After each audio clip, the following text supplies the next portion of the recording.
All right. Here we go, Fishalots. Cold water bassing, it seems like. There we go again, you know, cold water fishing. There you go, nice little guy. Crappie magnet. Bass love these things as much as crappie do. Poke it out there. There you go, nice little cold winter bass here. Well, we actually had 2 warm nights, and that might be enough. There he goes, to get these fish going. That's what I'm hoping for. But I picked this spot to fish because there's a tree line here, and the way the wind blowing is these trees are blocking the wind in this whole little lagoon area here. And you can see it, there's not a ripple on the water. And all right, Fishalots, just to expound on that a little bit, you see I drew those 2 arrows there and the cold wind on the top there. The wind is blowing from the top right of your screen to the bottom left, and you can see the ripples on the water indicating that that is wind-exposed sections of the lake. That is going to be cold. Now, the section I'm fishing, you can see the sun is beating right down on it, and that tree line to my right that's going to enter into your picture is blocking that same area from the wind. So between the sun shining down on this area and it being protected from the wind, that's where you're going to find some active fish. Well, all right, Fishalots, let's talk about some rigging. And this couldn't be any more simple for winter fishing.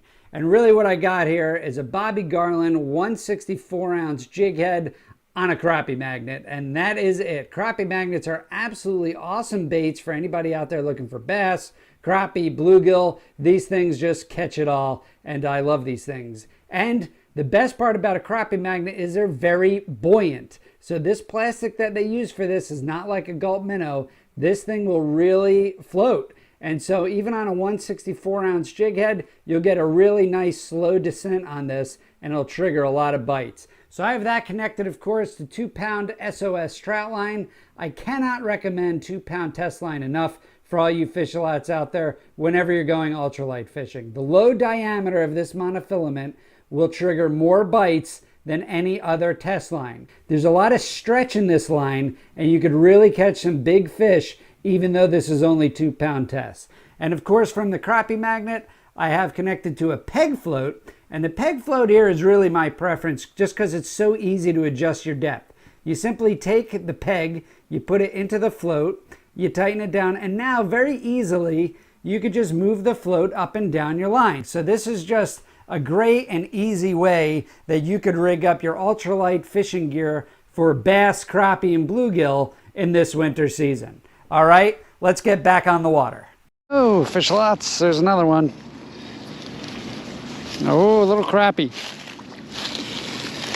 That's the target species right there, folks. Crappie magnet, caught a crappie. All right. So I actually saw this one working there a little bit, and you know, these fish are cold. These fish are very cold. Very lethargic. That one just took a little while getting going to even kick off there, but we're just working it so slow. And we're suspend fishing them. See, there it is. I don't know if you can see it out there, and we're just kind of bumping it along. And all right, Fishalots, for those of you that have followed me for a little while now, you'll know that keeping your lures in the strike zone is just of utmost importance in order to trigger bites. So when winter fishing, the key to that is controlling the descent of your bait. And so you just heard me mention a little while ago that the crappie magnet is made of a very buoyant plastic. What this is going to do is this is going to slow down that descent so that you could trigger more bites and keep your lure in the strike zone longer. And so what I did was, just to demonstrate this, I put the crappie magnet as well as the gulp minnow on the same 164-ounce jig head in a fish tank. And you could just see the difference. The crappie magnet descends much slower than the gulp minnow. It's a larger profile bait, just a little bit wider, and it's made of much more buoyant plastic. So we covered the location, we covered the lures, now let's cover the retrieve. You see me tapping that along right there, and this is an ultralight rod, so it doesn't take much to put a bend in that. I'm not actually moving the lure all that much, but that little movement, it's what's going to trigger the bite. There he goes. That might be a sunny. Oh, there it goes. There we go. See how subtle that bite was? That's a bass.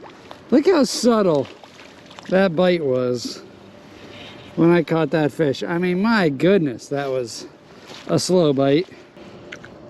There we go. There we go. Nice little bass. All right.